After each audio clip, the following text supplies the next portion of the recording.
Never fails to amaze me how intelligent some folks on the internet are. If they band together for the right cause, some pretty amazing things can happen. Today, we're taking a look at some strange mysteries and cases that were solved or at least greatly assisted by the Reddit community. Any Reddit users in the audience ever been involved in a strange online case? Share your experiences down below. I'm your host James, and these are the top 10 mysterious Reddit threads that solved crimes. And we're starting off this list with the Grateful Doe case. In 1995, a young hitchhiker picked up by Eric Hager met a tragic end when Hager's van veered off the road, crashing into a tree, taking the lives of both passengers. The unidentified hitchhiker, lacking identification but carrying Grateful Dead ticket stubs, became known as Grateful Doe, and for 2 decades the hitchhiker's identity was a complete mystery. In 2015, Layla Betts, a Redditor, stumbled upon the cold case online and started digging into it.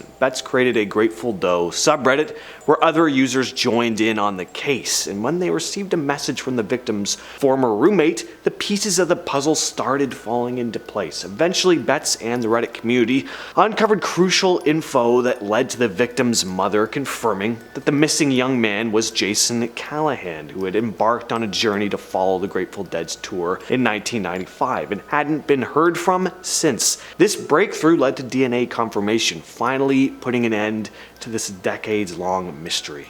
Number 9, the Strongsville Doe case. In 1975, unidentified bones of a young woman were discovered in Strongsville, Ohio by a couple of hikers, and the victim remained nameless for nearly 40 years. Fast forward to 2013 when Christina Skates, a student, became an unexpected player in this cold case. She was doing a genealogy research project when she stumbled on an entry in a cemetery index. She noticed striking similarities, and intrigued, Skates delved deeper, requesting the police file on the Strongsville Doe case. Skates turned to the Reddit community for assistance. She shared her findings on the Unresolved Mysteries subreddit, where the amateur sleuths took on the challenge. Redditors scrutinized the details, and their collaborative efforts reignited public interest in the case, prompting others to join in on the investigation. A forensic artist constructed an image of the victim based on the bones, and the image he created looked a lot like a woman from a missing persons case back in 1974, a young woman named Linda Pagano, who had gone missing after an intense argument with her stepfather in 1974. This eventually led to authorities comparing the DNA of the Pagano family with that of the unidentified victim in 2014. The match was confirmed indefinitely, and finally identifying the Strongsville Doe as Linda Pagano. In at number 8, we have Bugged. So a Reddit user by the name of ShadyBusiness15 had blown a fuse. Maintenance workers came in to reset the fuse to his room, and he wanted to see the extent of the damage. He took apart his extension cord and found what looked to be a SIM card inside of it. He posted images of the device on Reddit, and the community determined that the chip was a listening device. This, of course, meant that ShadyBusiness15 had unknowingly been under surveillance, as calling the SIM card's number allowed access to the recordings made by the device. When he tried to contact the number, though, he found that the service was closed. The user speculated about potential sources. Maybe his helicopter parents were involved, or possibly law enforcement. But as the Redditors were able to determine, he'd been bugged. But the question still remains, why? Our number 7 spot, we have the Cipher. In the $50 Cipher case, a Reddit user claimed to have received a $50 bill and a secret code from a stranger while walking on the streets. The user posted images of the mysterious markings on Reddit, leading the online community to identify it as a bifid cipher. Upon decoding, the message revealed there's plenty more money to make, figure this out, and prepare to meet. But the user also received another code threatening and reprimanding him for having sought help. The meaning behind the message sparked various theories within the Reddit community. Some speculated a connection to the Department of Defense. Some users questioned if the entire story was a hoax created by the original poster. At this point, we just don't know.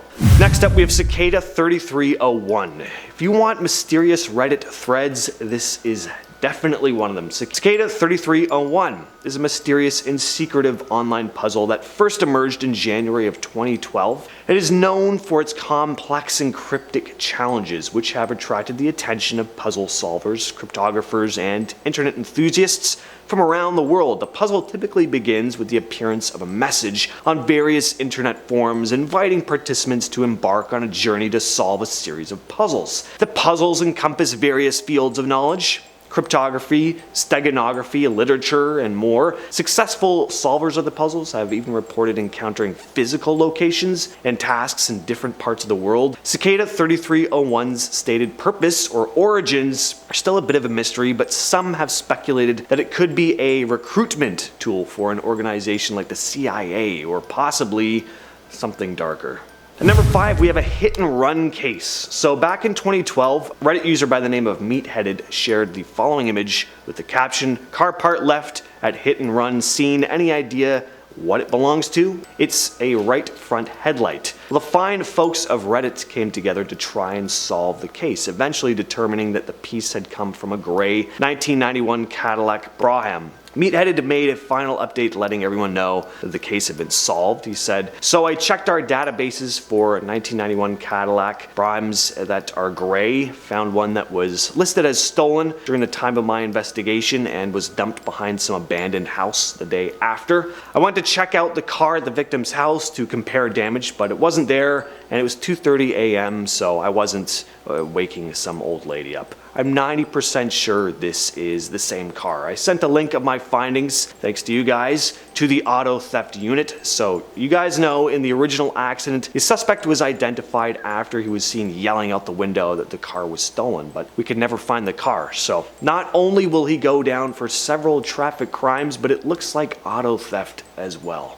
Number 4, carbon monoxide poisoning. Alright, so this one isn't really a solved crime, but the Reddit community did manage to save this dude's life. User R. Bradbury 1920 made a post on Reddit talking about the mysterious post-it notes he'd started to see showing up in his apartment, telling him about errands he had to run, reminding him to save documents.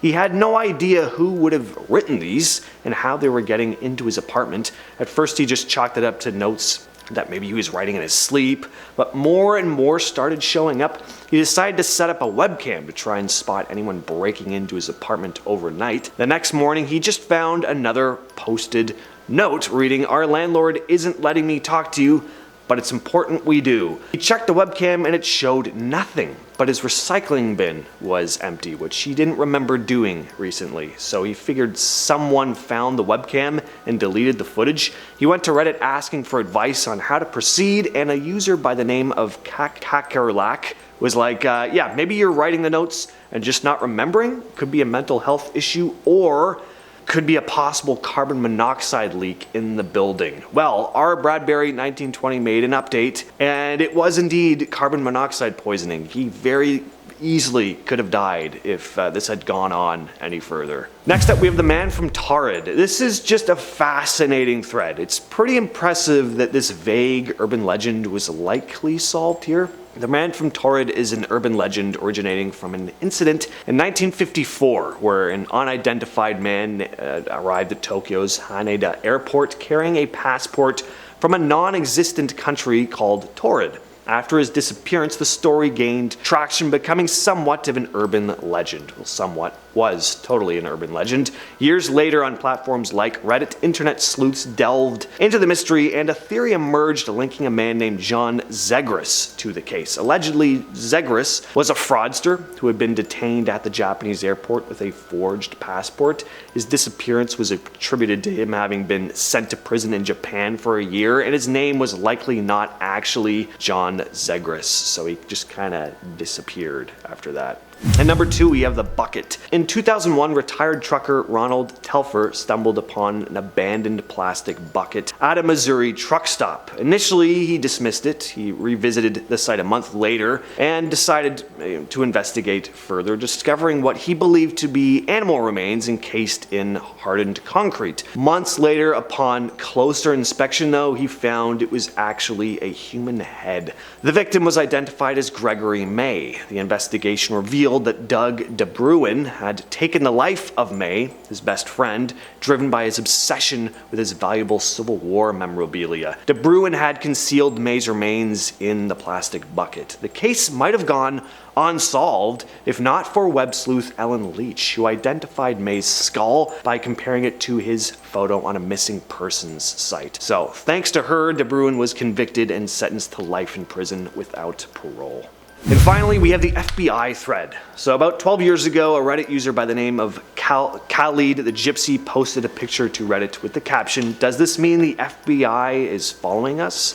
They'd taken their friend's car to the mechanic when the odd device was found. They thought it was a tracking device of some kind. Reddit users joined in on the discussion, but there was one comment that really stood out. Jean-Marc CP. He commented, "It's a Guardian S2 820. It's a GPS tracking unit made by the company Cobham. The product line is Orion. Sales is restricted to Army and law enforcement. Yes, FBI or police is after you." The original poster claimed the FBI had shown interest in his friend's father, a religious leader who had since passed away, and that recently they'd moved on to his friend. They posted saying they were going to try and sell the device on Craigslist. That's when they got a knock on their front door. It was the FBI demanding to have the unit returned. Anyway, this little incident became a little more public than the FBI had wanted, and the poster didn't seem to have any issues with them after that. With all that said, I've been your host, James, and I'll catch you, yes you specifically, in the next video.